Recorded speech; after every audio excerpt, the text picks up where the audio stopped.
যার কন্যা সন্তান নেই তার কাছে আমি ভিক্ষা গ্রহণ করি না। এই কথা বলে তিনি চলে গেলেন। এই কথা শোনা মাত্র বেনে বউ বড় দুঃখ পেল, কাঁদতে লাগলো। তারপর ধনপতির বাড়ি ফিরলে বউ তাকে সমস্ত কথা বলল। ধনপতি সেই বুড়িকে খুঁজতে খুঁজতে দেখতে পেল যে একটা বট গাছের নিচে বুড়ি মা বসে রয়েছে।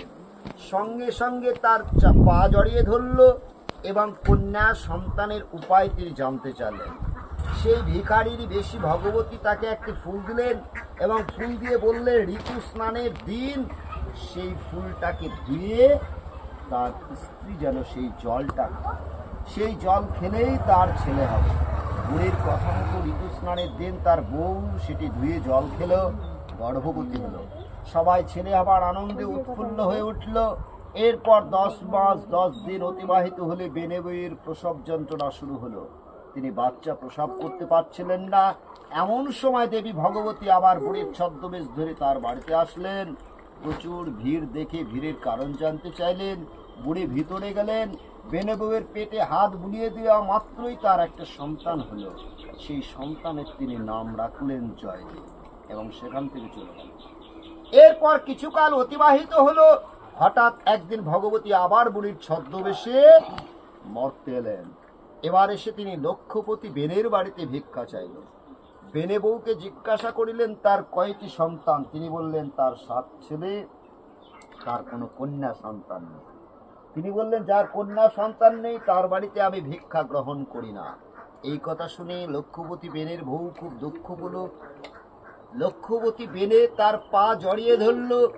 একই রূপ ভাবে তিনি তাকে একটি ফুল দিলেন এবং ঋতু স্নানের দিন সেই ফুল ধোয়া জল তার বউ ঋতু স্নানের দিন খেল এবং গর্ভবতী হল। অবশেষে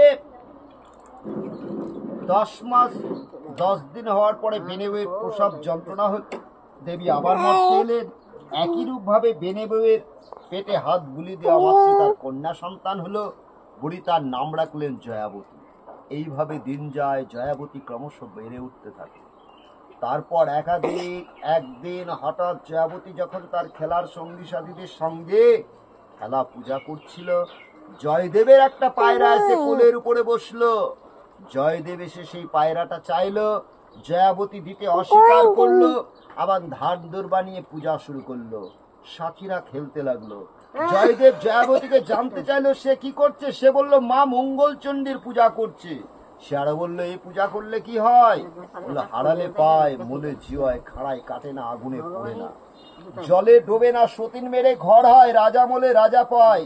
জয়াবতীর মুখ থেকে এই কথা শুনে জয়দেব পায়রা নিয়ে বাড়ি ফিরে ঘরে ঢুকে দরজা বন্ধ করে দিল। অনেকক্ষণ পর তার মা তাকে ডাকলো। সে সাড়া দিল না। সে বলল জয়াবতীর সঙ্গে বিবাহ না দিলে সে ঘর থেকে বেরোবে না, নাওয়া খাওয়া স্নান কিছুই করবে না। অবশেষে তার মা তার বাবাকে রাজি করালো। শেষে ধুমধাম করে জয়াবতী এবং জয়দেবের বিয়ে হয়ে গেল। বিয়ের পর বাসর ঘরে তারা নিয়ম কানুন সেরে শুতে গেল। জয়াবতী ঘুমালো না। জয়দেবও ঘুমের ভান করতে লাগলো। জয়াবতী তার মুখ তাকে ঘুমন্ত ভেবে আগের মতো গদ গেল। ঠিক তখনই জয়দেব উঠে জিজ্ঞাসা করলো তাকে গুনতুক করছে কিনা। উত্তরে জয়াবতী বলল সে কিছুই গুনতুক করছে না। পূর্বের নিয়ম মতো জয় মঙ্গলবারের সে গদ খেলো, কিছুই নয়। আচ্ছা, পরের দিন সকাল হলো। লক্ষ্যপতি মেয়েকে ধনরত্নে সাজিয়ে দিল। তারপর বর বউ ডেঙ্গিতে করে রওনা দিল। 7 ডিঙা প্রচুর ধনরত্নে পরিপূর্ণ হলো। জলপথে যেতে যেতে জয়দেব জয়াবতীকে বলল সে যেন তার গায়ের সমস্ত গহনা একটা বাক্সে ভরে দিয়ে দেয়, কারণ সেখানে জলদস্যুদের বড়ই উৎপাত। এই কথা শুনে জয়দেব তাই করলো। জয়াবতী তাই করলো। জয়দেব গহনা ভর্তি বাক্সটা জলের মধ্যে ফেলে দিল। জয়াবতী তা দেখে শিউরে উঠল। মনে মনে মা মঙ্গলচণ্ডীকে তিনি স্মরণ করলেন।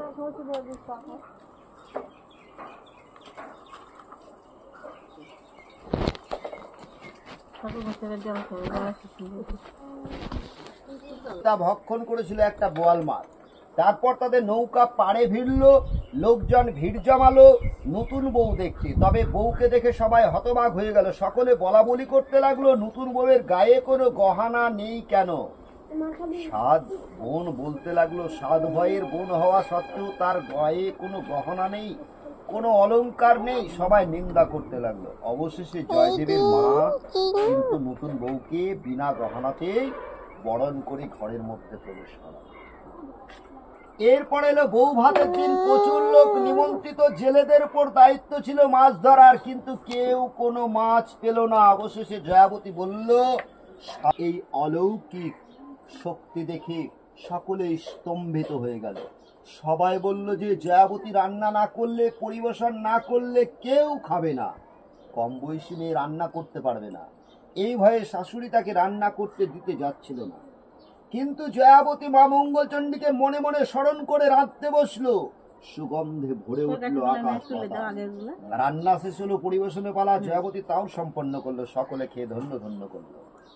ক্রমশ দিন এগিয়ে চললো। জয়াবতী মা মঙ্গলচণ্ডীর দয়ায় গর্ভবতী হলো। এইবার সমস্ত আচার অনুষ্ঠান মেনে 10 মাস 9 দিন পর জয়াবতী প্রসব হলো একটা ফুটফুটে সন্তান।